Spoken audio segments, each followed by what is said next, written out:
ಬೆಂಗಳೂರು ಫಸ್ಟ್ಗೆ ಮತ್ತೆ ಸ್ವಾಗತ. ದೊಡ್ಡ ವ್ಯಕ್ತಿಗಳ ಸರಳತನ ಎಲ್ಲರಿಗೂ ಮಾದರಿ.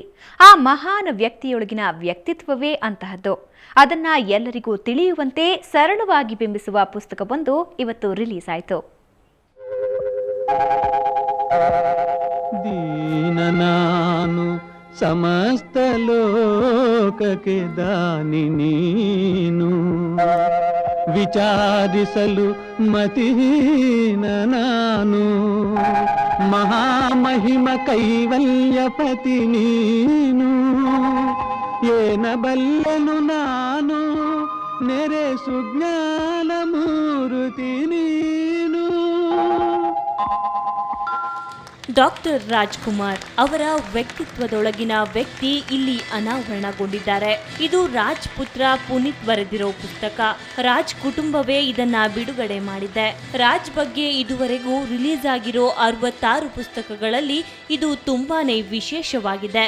ಅಪ್ಪುವಿನ 8 ವರ್ಷದ ಕನಸು ಈ ಪುಸ್ತಕ.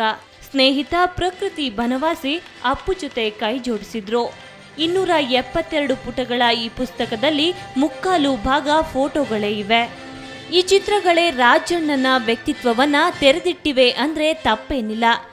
ಅಪರೂಪದ ಈ ಚಿತ್ರಗಳನ್ನ ಕಲೆ ಹಾಕಲು ಸುಮಾರು 3 ವರ್ಷ ಕೆಲಸ ಮಾಡಲಾಗಿದೆ. ಬುಕ್ ಮೊದಲನೇದಾಗಿ ಏನಕ್ಕೆ ಶುರು ಮಾಡಿದ್ದು ಅಂದ್ರೆ, ಒಂದು ಒಳ್ಳೆ ಹೈ ಕ್ವಾಲಿಟಿ ಸ್ಟ್ಯಾಂಡರ್ಡ್ ಬುಕ್ ತಂದೆಯವ್ರ ಬಗ್ಗೆ ಇಡೀ ಇಂಡಿಯಾಲಿ ಎಲ್ಲ ಕಡೆಯಲ್ಲೂ ಸಿಗಬೇಕು. ಅಟ್ಲೀಸ್ಟ್ ಎಲ್ಲ ಮೇನ್ ಬುಕ್ ಸ್ಟೋರ್ಗಳಲ್ಲಿ, ವೆಬ್ಸೈಟ್ಸ್ಗಳಲ್ಲಿರ್ಬೋದು, ಅಥವಾ ಇಂಟರ್ನ್ಯಾಷನಲ್ಲಿ ಯಾರಿಗಾಗುತ್ತೆ, ಯಾವ ಊರುಗಳಿಗೆ ರೀಚ್ ಮಾಡೋಕ್ಕಾಗುತ್ತೆ, ಅದು ಅಪ್ಪಾಜಿ ಬಗ್ಗೆ ತಿಳಿಸ್ಬೇಕು ಅಂತ ನನಗೆ ಸಾಕಷ್ಟು ಒಂದು ಆಸಕ್ತಿ ಸುಮಾರು ಒಂದು 10 ವರ್ಷದಿಂದ ಇತ್ತು. ಅಂದರೆ ನಾನು ಸಾಕಷ್ಟು ನಮ್ಮದು ಏನೇನು ಅನುಭವ ಇತ್ತು, ನನ್ನ ವೈಫ್ ಹೇಳಿದ್ರು, ನನ್ನ ಮಕ್ಕಳು ಹೇಳಿದ್ರು. ಆ್ಯಂಡ್ ಎಸ್ಪೆಷಲಿ ಅವ್ರಿಗೆ ಡಾಕ್ಟರ್ ಆಗಬೇಕನ್ನೋದು ತುಂಬ ಆಸೆ ಇತ್ತು. ಅಪ್ಪಾಜಿ ನಮ್ಮ ಫ್ಯಾಮಿಲಿಲಿ ಯಾರೋ ಒಬ್ಬರು ಡಾಕ್ಟರ್ ಆಗಬೇಕು. ಇವತ್ತು ನನ್ನ ಮಗಳು ಡಾಕ್ಟರ್ ಆಗಿದ್ದಾರೆ ಅಂದರೆ ಅವ್ರು ಕೇಳ್ಬಿಟ್ಟಿದ್ರೆ, ಬಟ್ ಅವ್ರು ಇರಬೇಕಂದ್ರೆ ಅವಳು she went for the college, medical college ಹೋಗಿದ್ಲು. ಈ ಪುಸ್ತಕದ ಮಾರಾಟದಿಂದ ಬಂದ ಹಣವನ್ನ ಕನ್ನಡ ಶಾಲೆಗಳ ಅಭಿವೃದ್ಧಿಗೆ ಬಳಸೋದಾಗಿ ರಾಜ್ ಫ್ಯಾಮಿಲಿ ಹೇಳಿದೆ. ಇನ್ನ ಪುಸ್ತಕ ಬಿಡುಗಡೆಯ ಜೊತೆ ರಾಜ್ಕುಮಾರ್ ಸೌಹಾರ್ದ ಪ್ರಶಸ್ತಿ ಪ್ರದಾನ ಸಮಾರಂಭವೂ ನಡೆಯಿತು.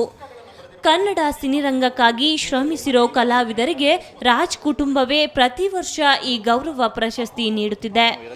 ಈ ಬಾರಿ ಸುಮಧುರ ಕಂಠದ ಗಾಯಕ PB ಶ್ರೀನಿವಾಸ್ ಅವರಿಗೆ ಪ್ರಶಸ್ತಿ ಸಂದಿತು.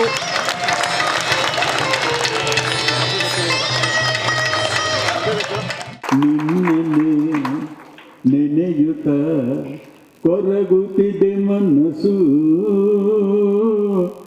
ನಿನ್ನ ಮಗವ ಕಾಣುತ್ತಿರಲು ಬಯಸುತ್ತಿದೆ ಪ್ರತಿ ಕನಸು. ಉದಯ್ ಶಂಕರ್ ಸೋದರ ದತ್ತುರಾಜ್ ಹಾಗೂ ರಂಗಭೂಮಿ ಕಲಾವಿದೆ ಕೆ ರಂಗನಾಯಕಮ್ಮ ಅವರಿಗೂ ಇದೇ ವೇಳೆ ರಾಜ್ ಪ್ರಶಸ್ತಿ ನೀಡಿ ಸನ್ಮಾನಿಸಲಾಯಿತು. ಒಟ್ಟಾರೆ ಇದೊಂದು ಅಪರೂಪದ ಸಮಾರಂಭವಾಗಿತ್ತು. Revan P Jevoor, entertainment bureau, Suvarna news 24/7 Bengaluru.